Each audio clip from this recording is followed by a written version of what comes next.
We started studying the book of Proverbs a few weeks ago. We completed, I think, 2 or 3 lessons into the book of Proverbs, in which we have been spending most of the time from an introductory standpoint. ഒരു മുഖവരയായിട്ടാണ് നമ്മൾ സദൃശ്യവാക്യങ്ങൾ ഇതുവരെ പഠിച്ചുകൊണ്ടിരുന്നത്. And we took a break in between as we continue the other topic also from a spiritual warfare that our pastor has been leading. So just as a reminder of what we have covered so far in terms of the introductory aspect, we looked at who the author is. We looked at the approximate time frame in which the book of Proverbs might have been written. We even talked about why we should study the book of Proverbs. I'm not there yet, Stephen, so I'm sorry I set you up for that. We looked at how why we should study the book of Proverbs. We looked at some of the similarities that we see in the book of Psalms, in other books, and the book of Proverbs in terms of certain themes that we saw as well. And then the next lesson we looked at why it's meaningful to us. Why should we bother with the book of Proverbs, since it doesn't go much deep into the theological aspects that we see in many other books? We talked about 2 things. 1, there's the human perspective, and 2, there's the divine perspective. And the book of Proverbs really steers us to see things from the divine perspective. At the same time, it tells us the pitfalls of looking at things from the human perspective. ഒരു മാനുഷികമായ രീതിയിൽ നമ്മൾ പല വിഷയങ്ങളെ കാണുമ്പോൾ അതിനുണ്ടാകുന്ന ഭവിഷ്യത്തും, അപ്പോൾ തന്നെ എങ്ങനെ നമ്മൾ ദൈവിക കാഴ്ചപ്പാട് കൂടെ നമ്മുടെ വിഷയങ്ങളെ, നമ്മുടെ തീരുമാനങ്ങളെ, നമ്മുടെ ചിന്തകളെ കാണണമെന്ന് ഈ പുസ്തകത്തിൽ നമ്മളെ പഠിപ്പിക്കുന്നുണ്ട്. അതാണ് ഒരു വിഷയം നമ്മൾ എന്തുകൊണ്ട് ഈ പുസ്തകം പഠിക്കണം എന്നുള്ള വിഷയം. Oftentimes we want to be in control. We feel like we have the answers. We want to maintain our attitudes. We want to have some sense of independence. Sometimes we think we know what is best. So we go through all these things in our human perspective. But the book of Proverbs, its writer tells us, don't think that way. Don't have that attitude. Don't have that perspective. Don't look at things in that manner. We often make decisions. നമ്മൾ പലപ്പോഴും തീരുമാനമെടുക്കുന്നത് മനുഷ്യര് എന്തു പറയും എന്നുള്ള ചിന്താഗതിയിൽ നമ്മൾ പലപ്പോഴും തീരുമാനമെടുക്കുന്നത്. What will my neighbors say? What will my church family or friend say? What will so on and so forth say? We often, from a human perspective, make decisions answering that question. അല്ലെ, പലപ്പോഴും നമ്മൾ ചിന്തിക്കുന്ന മനുഷ്യർ എന്തു പറയും ഇന്ന് തീരുമാനമെടുത്താൽ. ഒരു നല്ല, ഞാൻ ഒരു പ്രാവശ്യം പറഞ്ഞാന്ന് തോന്നുന്നു ഈ കാര്യം, ഒരു നല്ല കഴിവും പ്രാപ്തിയുമുള്ള ഒരു ചെറുപ്പക്കാരൻ മെഡിക്കൽ സ്കൂളിൽ ആരംഭിച്ചതിന് ശേഷം ദൈവവിളി കേട്ട് പറഞ്ഞു, ഞാൻ അങ്ങോട്ട് പോകുന്നില്ല, ഞാൻ ശുശ്രൂഷയ്ക്ക് പോവാന്ന്. അന്നേരം ഈ കേട്ട മാതാപിതാക്കന്മാരുടെ മറുപടി, മക്കളെ ഇത്രയും പൈസയും മുടക്കി ഇത്രയും കഴിവുള്ള നീ സുവിശേഷ വേലയ്ക്ക് പോയാൽ ഈ നാട്ടുകാരെല്ലാം എന്തോ പറയുന്നറിയാമോ? ചിന്തിച്ചു വേണം. നമ്മൾ പറയും ഇത് നല്ലൊരു വിളി ഉള്ള, നല്ലൊരു അനുഗ്രഹമുള്ള, ഏറ്റവും നല്ല ഉത്തരവാദിത്വം എന്നൊക്കെ നമ്മൾ പറയെങ്കിലും നമ്മൾ പലപ്പോഴും നമ്മൾ തീരുമാനം എടുക്കുന്നത് മറ്റുള്ളവർ എന്തു പറയും, ദൈവത്തെ പ്രസാദിപ്പിക്കുന്നതിനേക്കാളും കൂടുതൽ മനുഷ്യരെ പ്രസാദിപ്പിക്കുന്ന രീതിയിലാണ് നമ്മൾ പലപ്പോഴും തീരുമാനങ്ങൾ എടുക്കുന്നത്. പക്ഷെ ഈ സദൃശവാക്യത്തിൽ നമ്മൾ കാണുന്നു, അങ്ങനെ നമ്മൾ ചിന്തിച്ചാൽ ഒരു പക്ഷെ നമ്മൾ ചിന്തിക്കുന്ന നമുക്ക് കൺട്രോൾ ഉണ്ടെന്ന്. We might think we have control, but in reality we're losing control. We might think we have security, but in reality, that's simply an illusion. We might even think that's very satisfying, but scripture tells us that at the end of the road, you'll feel very empty. നമ്മുടെ കാഴ്ചപ്പാടിൽ തീരുമാനം എടുക്കുവാണെങ്കിൽ നമ്മൾ വിചാരിക്കും ഇതൊരു തൃപ്തിയാകുന്ന വിഷയമാണ്, എന്തിനാണ് ഇതിന്റെ എല്ലാം കൺട്രോൾ ഇരിക്കുന്നത്, നിയന്ത്രണം ഇരിക്കുന്നതൊക്കെ നമ്മൾ ചിന്തിച്ചേക്കാം. പക്ഷെ നമ്മൾ ഏറ്റവും അവസാനം മനസ്സിലാകും നമ്മുടെ കയ്യിൽ ഒന്നുമില്ലായിരുന്നു, ഈ തൃപ്തിയാണെന്ന് ചിന്തിച്ച വിഷയങ്ങളെല്ലാം അവസാനം ശൂന്യമായി മാറും എന്ന് ഈ പുസ്തകത്തിൽ നമ്മളെ ശരിക്കും പഠിപ്പിക്കുന്നുണ്ട്. We looked at the 4 styles of writings in this book. We looked at the contrastives, ഒത്തുനോക്കുന്ന ഒരു സ്റ്റൈല്, completive, പൂർത്തിയാക്കുന്ന സ്റ്റൈൽ, corresponding, യോജിക്കുന്ന ഒരു style, and then lastly comparative. These are the 4 styles that you see commonly in this book and in this writing. And the last thing that we looked at 3 or 4 weeks ago when we met is, where is God in the book of Proverbs? സദൃശവാക്യങ്ങളിൽ ദൈവത്തെ എവിടെ കാണുവാൻ സാധിക്കുന്നു? One, we see him as the creator. ഒന്നാമതായി നമ്മൾ കാണുന്നു സൃഷ്ടാവാം ദൈവത്തെ നമുക്ക് ഈ പുസ്തകത്തിൽ കാണുവാൻ സാധിക്കും. Secondly, we see an all-knowing God. സർവജ്ഞാനിയായ ദൈവത്തെ ഈ പുസ്തകത്തിൽ നമ്മൾ കാണുവാൻ സാധിക്കും. Third, we see him as a righteous judge. നീതിയുള്ള ന്യായാധിപതിയായിട്ട് നമുക്ക് ദൈവത്തെ ഈ പുസ്തകത്തിൽ കാണുവാൻ സാധിക്കും. Fourth, we see him as advocate for the weak. ക്ഷീണിച്ചിരിക്കുന്നവർക്ക്, ബലഹീനർക്ക് ഒരു തുണയായി, ഒരു വക്കീലായി നമുക്ക് ദൈവത്തെ ഈ പുസ്തകത്തിൽ കാണുവാൻ സാധിക്കും. Fifth, we see him as the promoter of the righteous and obedient. സത്യമായി അനുസരണമുള്ളവർക്ക് അവരെ പ്രോത്സാഹിപ്പിക്കുന്ന, അവരെ സൂക്ഷിക്കുന്ന ഒരു ദൈവമായിട്ടും നമുക്ക് ഈ പുസ്തകത്തിൽ ദൈവത്തെ കാണുവാൻ സാധിക്കും. And if you remember, we looked at verses for each of those 5 ways we see God in the book of Proverbs. I know some people asked for the PowerPoints to be shared. So Stephen, is there a way we can save this somewhere or send it out? Yeah, we can. Okay. Thank you, Stephen. So we'll share the PowerPoints that we discussed or reviewed last week after the end of this session with today's PowerPoint as well. Thank you, Stephen. All right. So what is today? So now that we've looked at the introduction, we can bring the slide back up that you started, Stephen. We're going to look at chapter 1. And I'm going to try to look through Proverbs verse by verse as much as it makes sense.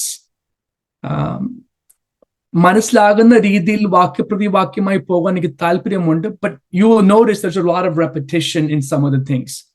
So this is the outline of the book of Proverbs that we looked at. Chapter 1, the first 6 verses, the introduction and the purpose of the book. Chapter 1, verse 7, through all the way through chapter 9, verse 18, which is all of chapter 9, you'll see the importance of wisdom. From 10th chapter to about the 16th verse of the 22nd chapter, we see the Proverbs of Solomon. And the 17th verse of the 22nd chapter, all the way through the 22nd verse of the 24th chapter, is the sayings of the wise. Remember when we studied the introduction, we see different writers in this book. Most of this book is attributed to Solomon, but we see that there's a sayings of the wise that we see in chapter 22. And then again in chapter 24, we see additional sayings of the wise men. It doesn't tell us who they are. It just simply gives us that label or that introduction. Then the next 5 chapters, chapters 25 through 29, we see clearly written Hezekiah's advisors compiled these sayings.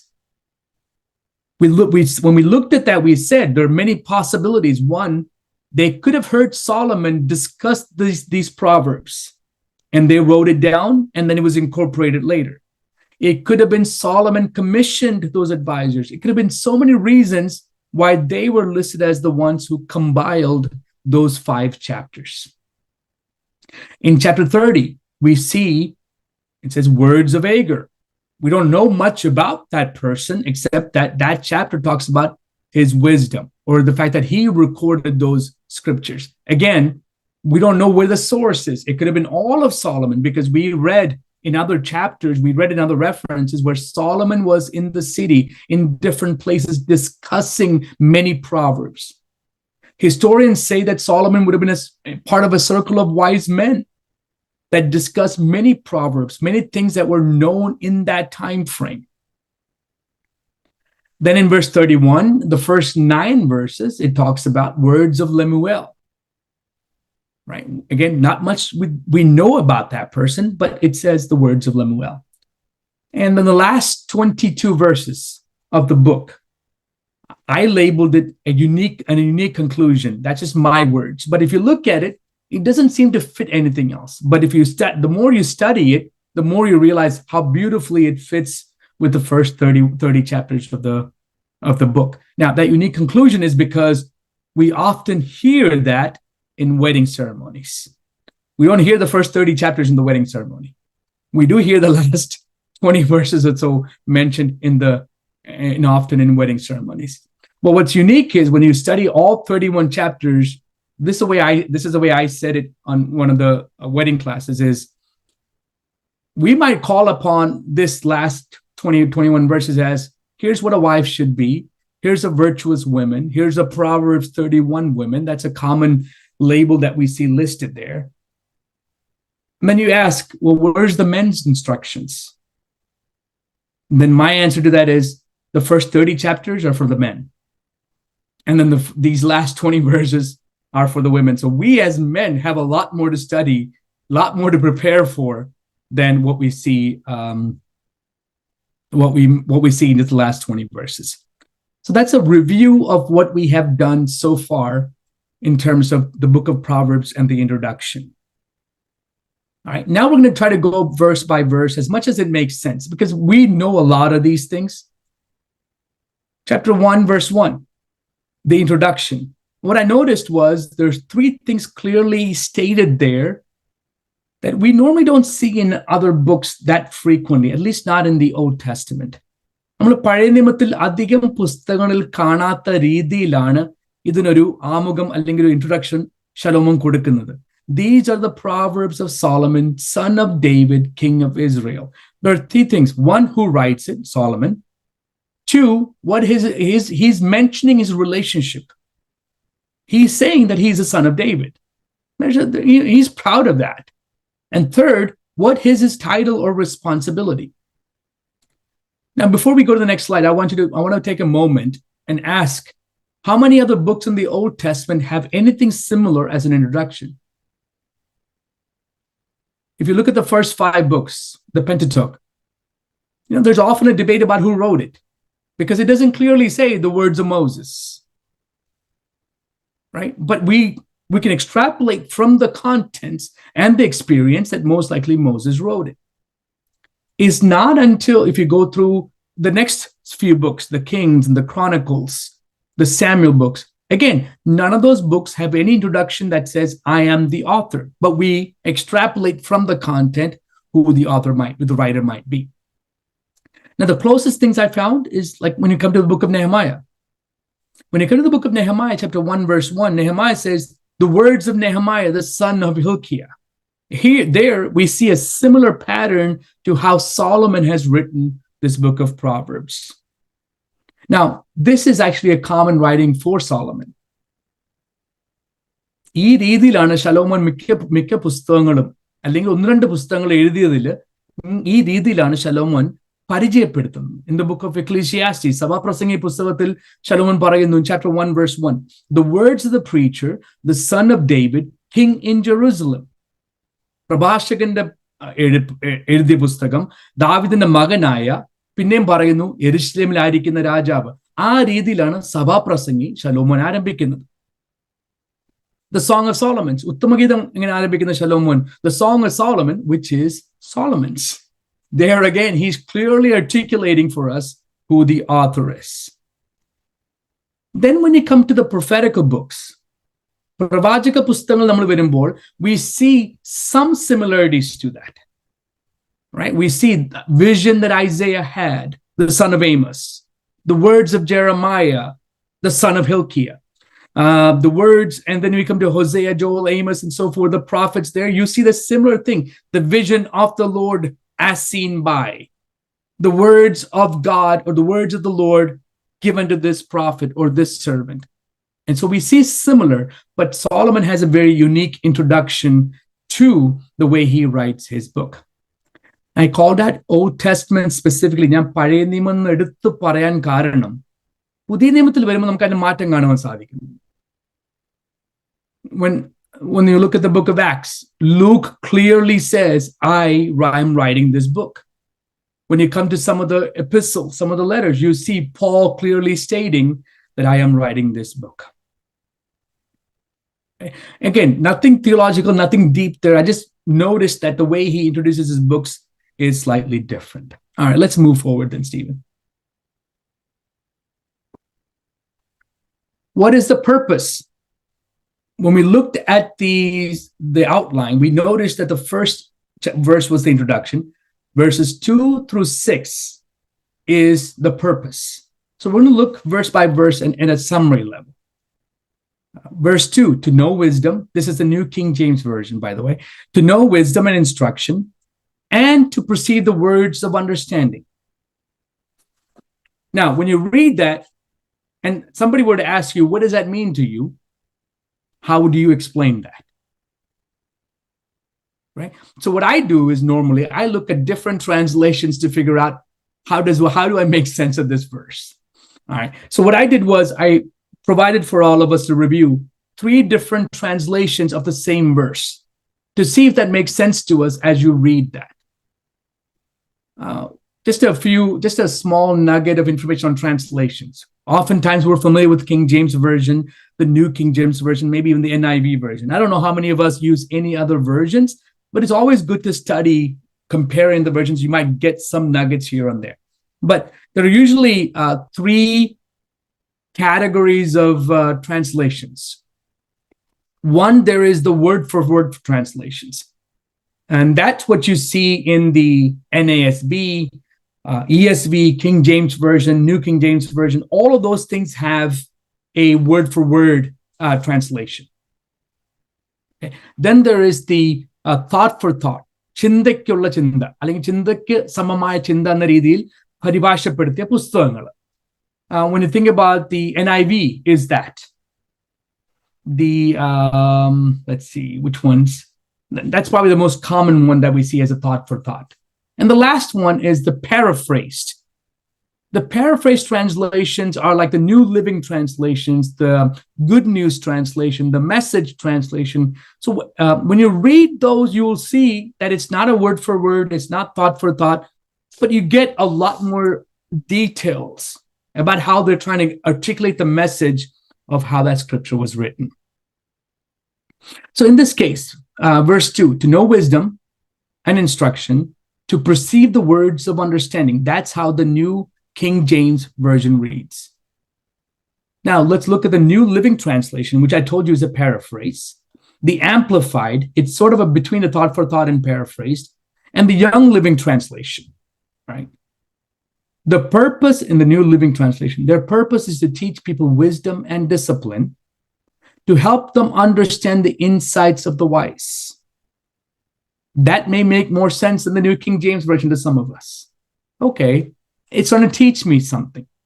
What is it trying to teach me? Wisdom and discipline. Why? To help them understand the insights of the wise. How do wise people behave? How do they get those keen insights? The Amplified Version gives it a couple of more adjectives. To know skillful and godly wisdom and instructions.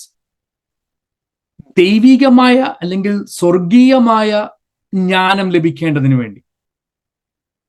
You notice that in the first translation, it says wisdom, it's simply wisdom. But the Amplified writers have a different perspective. There's a heavenly or a godly wisdom that we need to know. Skillful and godly wisdom instruction. To discern and comprehend the words of the understanding and the insight.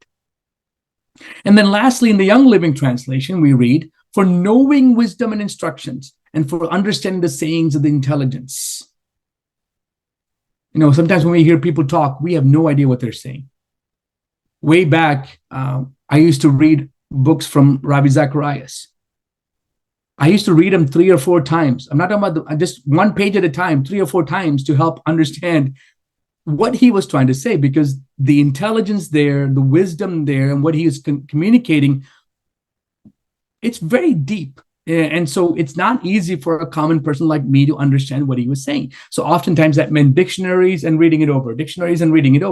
So this is saying to know, for knowing wisdom and instruction, for understanding sayings of the intelligence.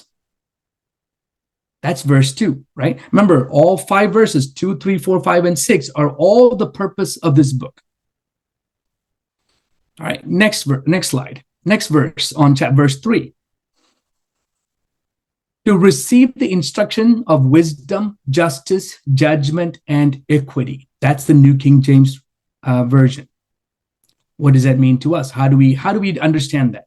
In the New Living Translation, it says, their purpose, the book of Proverbs, its purpose is to teach people to live disciplined and successful lives, to help them do what is right, just, and fair.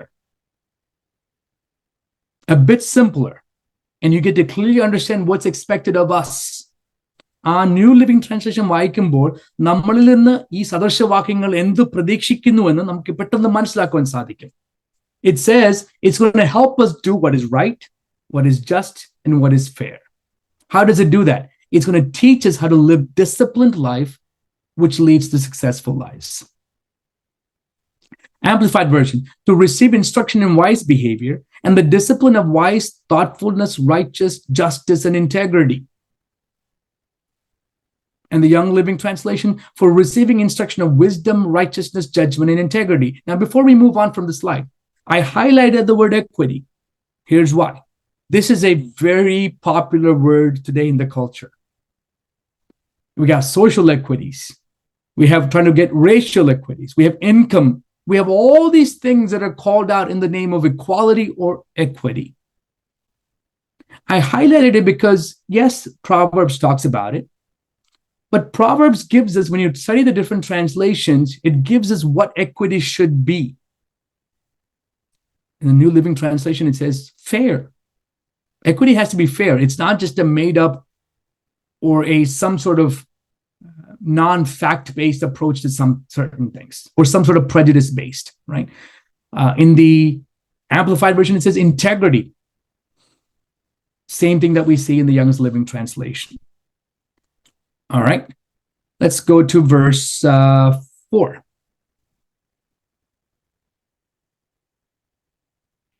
To give prudence to the simple, to the young man knowledge and discretion. New Living Translation. These proverbs will give. Sorry, I got disconnected here. All right, sorry about that. These proverbs will give insight to the simple, knowledge and discernment to the young. Now, we see a little difference on who the audience is in this verse. Amplified Version gives really good descriptives of that prudence, meaning good judgment, astute common sense, may be given to the naive or the inexperienced. In brackets, they said, who are easily misled. പെട്ടെന്ന് വഴിതെറ്റി പോകുന്ന അധികം അനുഭവ പരിചയമില്ലാത്തവർക്ക് വേണ്ടി ആ കാഴ്ചപ്പാട് കൊടുക്കുവാൻ, ആ പരിജ്ഞാനം കൊടുക്കുവാൻ ആണ് ഈ സദൃശവാക്യങ്ങളുടെ ഉദ്ദേശം. And the last one there, for giving to the simple ones, prudence to a youth, knowledge and discretion. So you see that there as well. Next verse. Verse 5. Again, we're still talking about the purpose. A wise man will hear and increase learning, and a man of understanding will attain counsel. Now, I've given you a couple of different translations so that you can see the differences. The Wycliffe translation, the very first one, that says, a wise person in listening shall become wiser. So you can tell from that description, that verse, one of the qualities or attributes of a wise person is that they have the ability to listen. There are people who never know how to listen. All they do is talk. If they say, in the corporate world, they've said, if you're always talking, you will never learn anything new. Right? But a wise person listening, so it's an assumption. It's implied in there that a wise person has the attitude or the attribute of a listening person, and he'll become wiser. And a person understanding shall gain skills or abilities. The Amplified, the wise will hear and increase their learning, and the person of understanding will acquire wise counsel and the skill to do what? To steer his course wisely and lead others to truth. So in that paraphrase, the writers of the Amplified Version is saying, you're wise, you're learning, you're listening, but then with that knowledge that you have learned, you will turn your course in the right manner. At the same time, you're helping others to come to the truth. So you have a responsibility that's attached to that wisdom and knowledge on the purpose there. Now, the Living Bible translation, which is different from the previous two slides that I gave you, I want those already wise. So this is more of a command. This writer's paraphrase. I want those already wise to become wiser and become leaders by exploring the depths of meaning in these nuggets of truth. So there is an action required, effort required from the reader, from the wise person, so that they can understand more of the wisdom and more of the nuggets of truth that are found in this verse. And then verse 6. To understand a proverb and an enigma, the words of the wise and their riddles. Okay, some of these words may look foreign to us. What is an enigma? Right? So let's look at other translations. By exploring the meaning in these proverbs and parables, the words of the wise and their riddles. We know what the word proverb means. We know the word parable. That may make it easier to study that, understand that verse. To understand a proverb and a figure of speech. നമ്മൾ സാധാരണ ഉപയോഗിക്കുന്ന പ്രയോഗങ്ങൾ അതിന്റെ അർത്ഥം മനസ്സിലാക്കുവാൻ ആ ഒരു ഉദ്ദേശം കൂടെ വെച്ചാണ് സദൃശവാക്യങ്ങൾ എഴുതിയിരിക്കുന്നത്. Or an enigma with its interpretation and the words of the wise and their riddles that require reflection. Now there's a separate responsibility. When you understand these riddles or these parables, there's a self-reflection. How do I relate to this parable? How do I relate to this wisdom that I just gained? Is it true in my life? Is it applicable to me? Am I far from it? Am I aligned with it? That's a reflection that's required when you gain this type of wisdom. The Living Bible Translation, I want those already to become wiser. And we sort of looked at that verse in the previous translations as well. Okay. Now, there's a few key words that I want us to pay attention to in the next slide. Oh, is there something not right on that slide?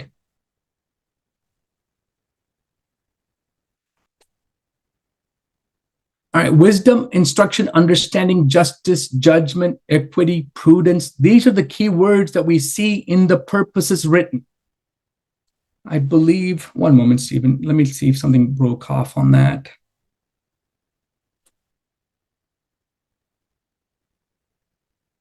Yeah, there should be a second column. I don't know if you can, something got chopped off there or not. But there are about 10 or so words that we see as in every one of those verses from 2 through 6. രണ്ടാം വാക്യം മുതൽ ആറാം വാക്യം വരെ നമ്മൾ വായിക്കുമ്പോൾ ഈ പ്രയോഗങ്ങൾ, ഈ വാക്കുകൾ നമുക്ക് ഇവിടെ എടുത്തു കാണുവാൻ സാധിക്കുന്നുണ്ട്. Now I'll just read it off for you real quick. It says wisdom, instruction, understanding, justice, judgment, equity, prudence, knowledge, discretion, learning, and understanding. There's about 11 verses that we see in verses 2 through 6. So how should we see these words? Why are all these words used by Solomon as he writes the purpose of the book of Proverbs? എന്തുകൊണ്ട് ശലോമോൻ ഈ 10-12 വാക്കുകൾ ഉപയോഗിച്ച് ഈ സദൃശവാക്യങ്ങൾ എഴുതിയതിന്റെ ഉദ്ദേശം നമ്മോട് പറയുവാൻ ശ്രമിക്കുന്നതിന്റെ കാരണം എന്താണ്? This is where you get into some of the interpretations and opinions of how we understand this verse. All right. Should I bring up I don't know if I can, should I share my slide, Steve?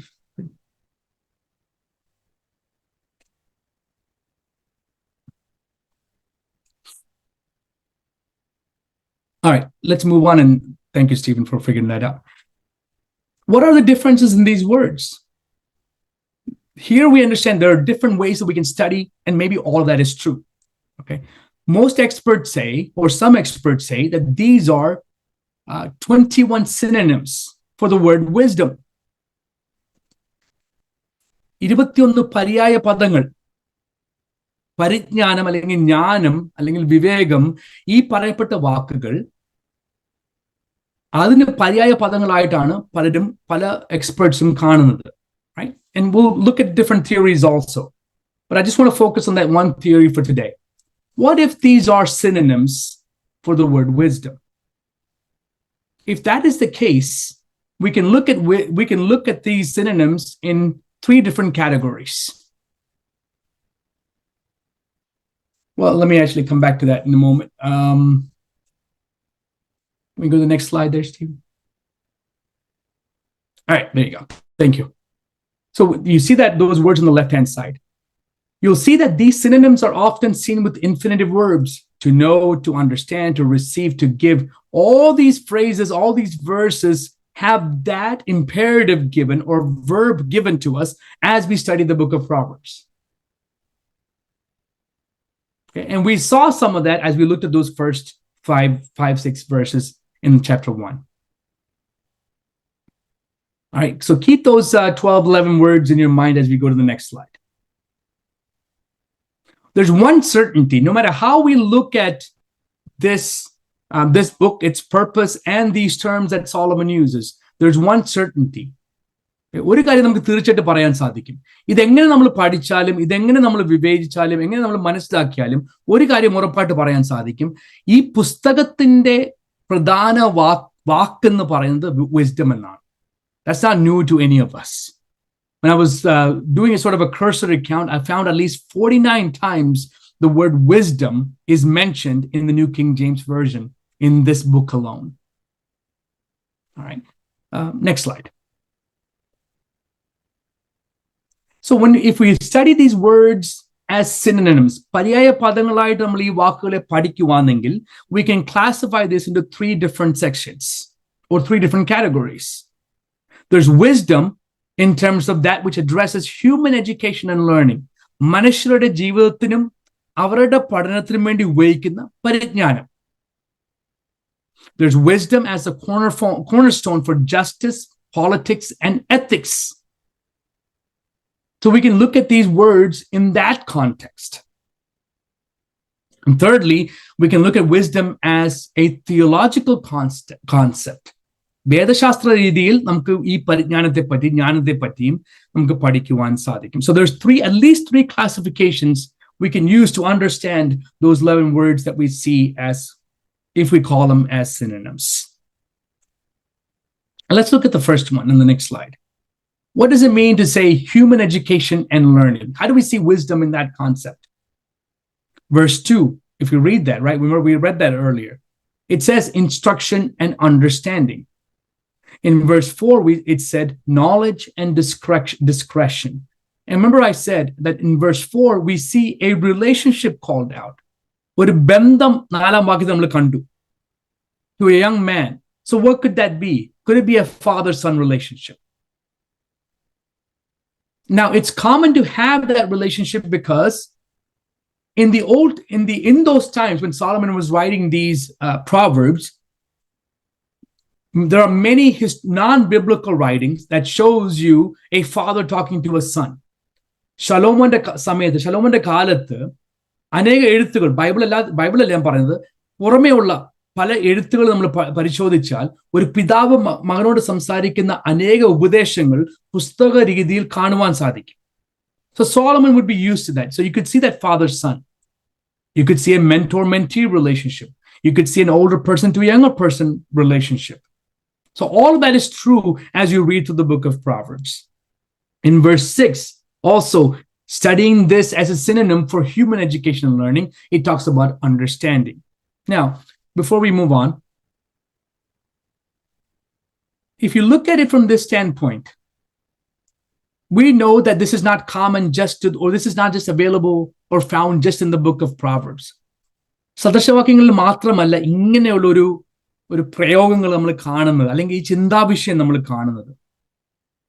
If you look at Deuteronomy chapter 4, verse 5 and 6, ആവർത്തന പുസ്തകം 4-ാം അധ്യായം 5-6 വാക്യം ചിന്തിക്കുവാണെങ്കിൽ അവിടെ ഇങ്ങനെ എഴുതുന്നു. Verse 5, it says, "Look, I now teach you these decrees and regulations, just as the Lord my God commanded me, so that you may obey them in the land you're about to enter and occupy." So അവിടെയും മോശ മുഖാന്തരം ദൈവം പറയുന്നു, ഞാൻ നിങ്ങൾക്ക് ചില കൽപ്പനകൾ തരുവാൻ പോവുകയാണ്. Remember, we're looking at wisdom in terms of human understanding, human living, right? So God is giving Moses that direction. In verse 6, obey them completely. Here's the commandment. Obey them completely. You will display your wisdom and intelligence among the surrounding nations. When they hear all the decrees, they will exclaim, how wise and prudent are the people of... So we see that there in that commandment, Very similar to what Solomon wants to do. He wants to teach you wisdom and understanding and knowledge. And God is saying, I'm going to give you that in the book of Deuteronomy through Moses. So Moses there is the teacher, not Solomon. Moses is the teacher there. He's giving a lesson to the Israelites. അവയെ പ്രമാണിച്ച് നടക്കുവീൻ. ഇത് തന്നെയല്ലോ ജാതികളുടെ ദൃഷ്ടിയിൽ നിങ്ങളുടെ ജ്ഞാനവും വിവേകവും ആയിരിക്കുന്നത്. അവർ ഈ കൽപ്പനകളൊക്കെയും കേട്ടിട്ട് ഈ ശ്രേഷ്ഠ ജാതി ജ്ഞാനവും വിവേകവുമുള്ള ജനം തന്നെ എന്ന് പറയും. Can you go back one verse, Stephen, for me, please? All right. So this is the condition. This is the commandment that the Lord gives. I am teaching you this. If you obey this in verse 6, നിങ്ങളിത് അനുസരിക്കുമെങ്കിൽ, നിങ്ങളിത് പ്രമാണിക്കുമെങ്കിൽ, നിങ്ങളെ നോക്കിയിട്ട് മറ്റുള്ളവർ പറയും, ഇവർക്ക് ഇത്രയും വിവേകം, ഇവർക്ക് ഇത്രയും ജ്ഞാനം ലഭിച്ചത് എങ്ങനെ? We don't have to show off our wisdom and understanding. We don't have to show off our knowledge. People will say that about us. So Moses is saying, Israelites, the Lord our God is our master. He is our teacher. And so Moses is very keen to establish this relationship between the Israelites and the Lord God by saying, if you obey what he teaches us, if you follow the principles that he tells us. എന്തൊക്കെയാണ് ഇതിനകത്ത് ഉള്ളടക്കം?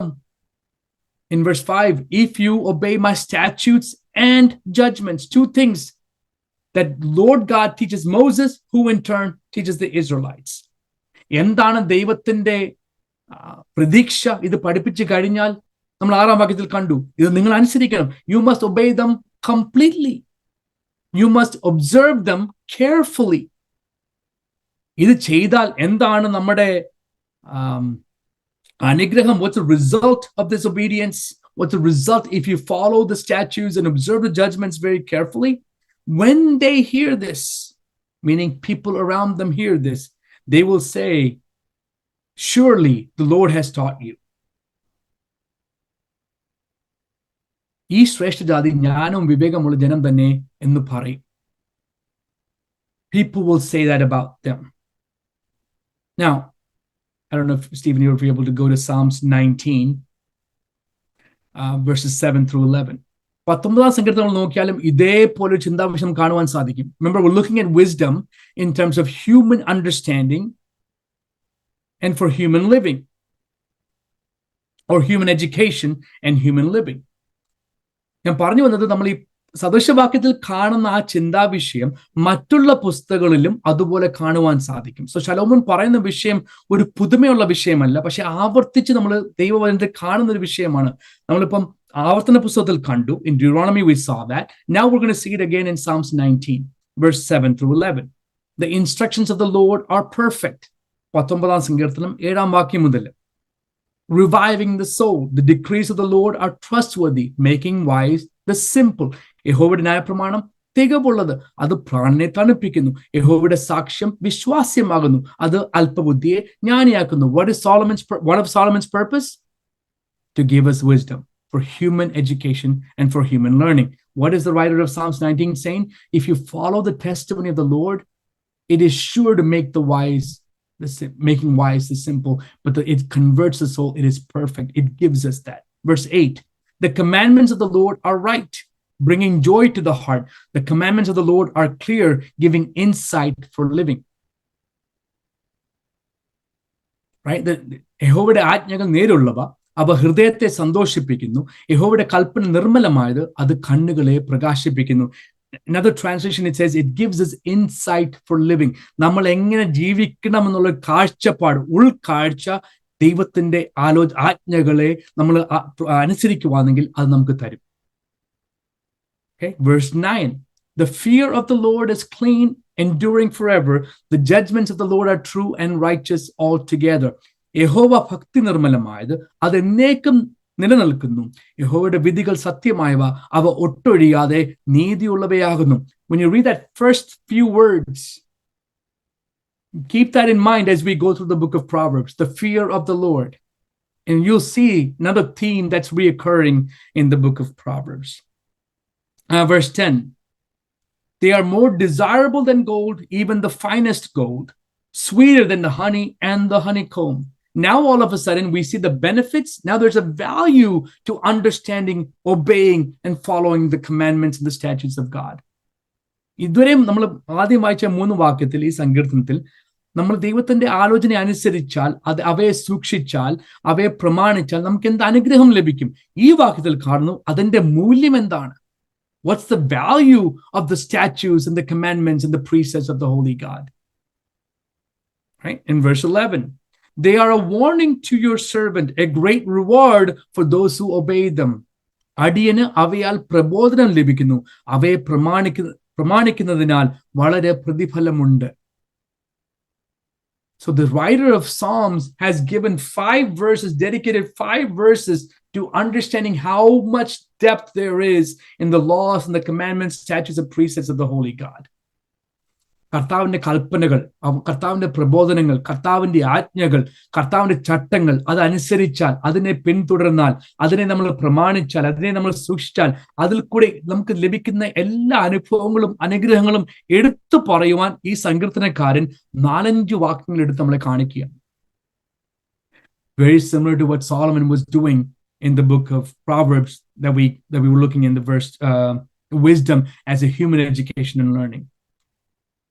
Now, you already saw the similarities between what we see in the book of Proverbs, in the book of Deuteronomy, and in the book of Psalms. There's a content, there's an expectation, there's a result. ഒരു കൽപ്പനയുണ്ട്, ഒരു പ്രതീക്ഷയുണ്ട്, അനുസരിക്കണം എന്നൊരു പ്രതീക്ഷയുണ്ട്, അതിൽ കൂടെ ലഭിക്കുന്ന അനുഗ്രഹവും നമുക്കവിടെ കാണുവാൻ സാധിക്കുന്നു. So we see that. In verse 11, we read that as well. So we're looking at wisdom in terms of, if these are synonyms, the first classification of that synonym is to know from a human understanding, human education, and learning. Let me pause there.